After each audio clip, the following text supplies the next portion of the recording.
ओम गंग गणपते नमो नमः। श्रीमद् वाल्मीकि रामायण सुंदरकांड 11वां सर्ग।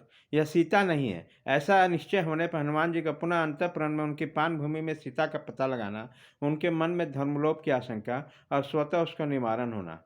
फिर उस समय इस विचार को छोड़कर महाकवि हनुमान जी अपने स्वाभाविक की स्थिति में स्थिर हुए और सीता जी के विषय में दूसरे प्रकार से चिंतन करने लगे।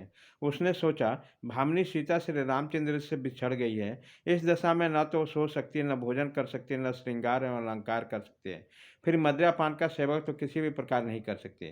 वह किसी दूसरे पुरुष के पास देवताओं के ईश्वर क्यों न हो, नहीं जा सकती। देवताओं में से कोई ऐसा नहीं जो श्री रामचंद्र जी के समानता कर सके। अतः ये अवश्य नहीं सीता नहीं, कोई दूसरी स्त्री होगी। ऐसा निश्चय करके कपिश्रेष्ठ सीता जी के दर्शन के लिए उत्सुक और पुनः वहाँ की मधुशाला में विचरने लगे। वहाँ कोई स्त्रियाँ क्रिया करने में थकी हुई थी, कोई गीत गाने से, दूसरे नृत्य करके थक गई थी और कितने स्त्रियाँ अपने मद पान करके अचेत हो गई थी। बहुत सी स्त्रियां ढोल मृदंग और चेलिका नामक वाद्यों पर अपने अंगों को टेक कर सो गई थी। दूसरी महिलाएं अच्छे अच्छे बिछौनों पर सोई थी। बानर युद्धपति हनुमान जी ने उस पान भूमि को ऐसे सहस्र रमणीय से संयुक्त देखा, जो भांति भांति के आभूषणों से विभूषित रूप लावण्य की चर्चा करने वाले, गीत के समुचित अभिप्राय को अपनी वाणी द्वारा प्रकट करने वाले, देश और काल को समझने वाले, उचित बात बोलने वाले, रतिक क्रिया में अधिक भाग लेने वाली थी। दूसरे स्थान पर उन्होंने ऐसे सहस्र सुंदरियों को सोते देखा, जो आपस में रूप सौंदर्य की चर्चा करते हुए लेट रही थी। बानर युवती पवन कुमार ने बहुत सी स्त्रियों को देखा, जो देश काल को जानने वाली, उचित बात करने वाली तथा रति क्रिया के पश्चात गाढ़ निंद्रा में सोई हुई थी।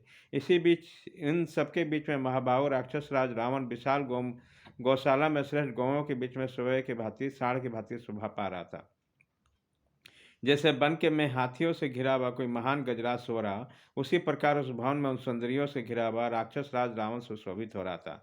उस महाकाय राक्षस राज के भवन में कपिश्रेष्ठ हनुमान ने जो पान भूमि देखी, जो संपूर्ण मनोवांछित भोगों से संपन्न थी, उसके मधुशाला में अलग अलग मुर्गे, भैंसे, सुअर के मांस रखे थे, जिन्हें हनुमान जी ने देखा। बानर सिंह हनुमान जी ने वहाँ सोने के बड़े बड़े पात्रों में मोर, मुर्गे, सुअर, गेड़ा, शाही हिरण, महिरों के मांस देखे, जो दही और नमक मिलाकर रखे गए थे। ये अभी खाए नहीं गए थे। कुकुल नामक पक्षी, भांति भांति के बकरे, खरगोश, आधा खाए हुए भैंसे, एक सल्य नामक मत्स्य और भेड़े के सब रात पका कर रखे हुए थे। इनके साथ अनेक प्रकार की चटनियाँ थी। भांति भांति के पेय तथा भक्ष्य पदार्थ भी विद्यमान थे। जीभ की शीतलता दूर करने के लिए खटाई और नमक के साथ भांति भांति के राग और खांडो रखे हुए थे। बहुमूल्य बड़े बड़े नूपुर बावजूद जहाँ तहाँ पड़े हुए थे। मदपान के पात्र इधर उधर रखाए हुए थे। भांति भांति के फल भी बिखरे हुए थे। इन सबसे उपलक्षित होने वाली उपान भूमि, जिसे फूलों से सजाया गया था, अधिक शोभा का पोषण एवं संवर्धन कर रहा था। यह तत्र रखी हुई सुहृद सया और सुंदर स्वर्णमय सिंहासनों से सुशोभित होने वाली मधुशाला ऐसे जगमगा रही थी, बिना आग के ही जलती हुई से दिखाई देती थी। अच्छी छौक बघार के नाना प्रकार के विविध मांस चतुर रसोइयों द्वारा बनाए गए थे। उस पान भूमि में पृथक पृथक सजा कर रखे गए थे। उनके साथ ही दिव्य सुराएं, जो कदम आदि वृक्षों से स्वतः उत्पन्न होती थी, और कृत्रिम सुराएं, जिन्हें शराब बनाने वाला लोग तैयार करते थे, वह भी रखी गए थे। उनमें सक्रासव, माधविक, पुष्पासव और फलासव भी थे। उसमें नाना प्रकार के सुगंधित चूर्णों से पृथक पृथक वासिक किया गया था। वहाँ अनेक प्रकार के स्थानों पर रखे नाना प्रकार के फूलों, स्वर्णमय कलशों, स्फटिक के मणि के पात्रों तथा जम्बूनद के पड़े बने न्याय कम्बलों से व्याप्त पान भूमि बड़ी शोभा पा रही थी। चांदी और सोने के घड़े में जहाँ श्रेष्ठ पेय पदार्थ रखे थे, उन पावन भूमि को कपिवर हनुमान जी ने वहाँ अच्छी तरह घूम घूम कर देखा। महाकवि पवन कुमार ने देखा, वहाँ मदिरा से भरे हुए सोने और मणियों के भिन्न भिन्न पात्र रखे गए थे। किसी घड़े में आधी मदिरा शेष थी, तो किसी घड़े के सारी सारी पी ली गई थी, तथा किन्हीं घड़ों में रखे मथ सर्वथा पिए नहीं गए थे। हनुमान जी ने उस सबको देखा। कहीं नाना प्रकार के भक्ष्य पदार्थ, कहीं पीने की वस्तु अलग अलग रखी थी, कहीं उनमें से आधी आधी सामग्री ही बची थी। उन सबको देखते हुए सर्वत्र विचरने लगे। उन्होंने अंतःपुर में स्त्रियों के बहुत से सयाएं सुनी पड़ी थी। कितनी सुंदरियां एक ही जगह एक दूसरे का आलिंगन किए सो रही थी। निंदा के बल से पराजित हुई कोई अबला दूसरी स्त्री का वस्त्र उतारकर उसे धारण करके उसके पास जाकर उसी का आलिंगन करके सो गई। उसकी सांस की हवा से शरीर के विभिन्न प्रकार के अस्त्र, वस्त्र, पुष्पमाला आदि वस्तुएं उसी तरह धीरे धीरे हिल रही थी, जैसे धीमी धीमी वायु के चलने से हिला करती है।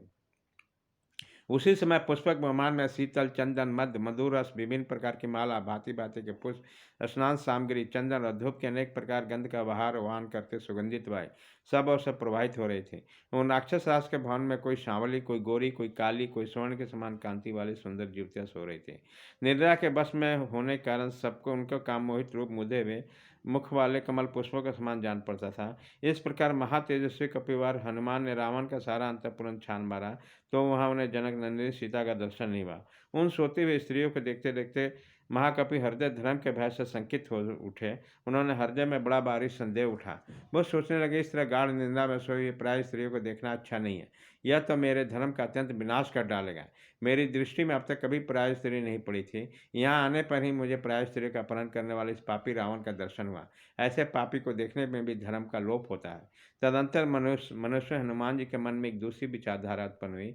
उनका चित्त अपने लक्ष्य में सुस्थिर था, अतः वह नई विचारधारा उन्हें अपने कर्तव्य का निश्चय कराने लगी।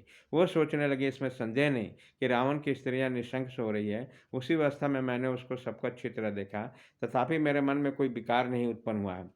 संपूर्ण इंद्रियों को शुभ और अशुभ अवस्था में लगने की प्रेरणा देने में मन का कारण है, किंतु मेरा मन पूर्णतः स्थिर है, उसमें कहीं राग और द्वेष नहीं है। इसलिए मेरा यह पर स्त्री का दर्शन धर्म का लोप करने वाला नहीं हो सकता।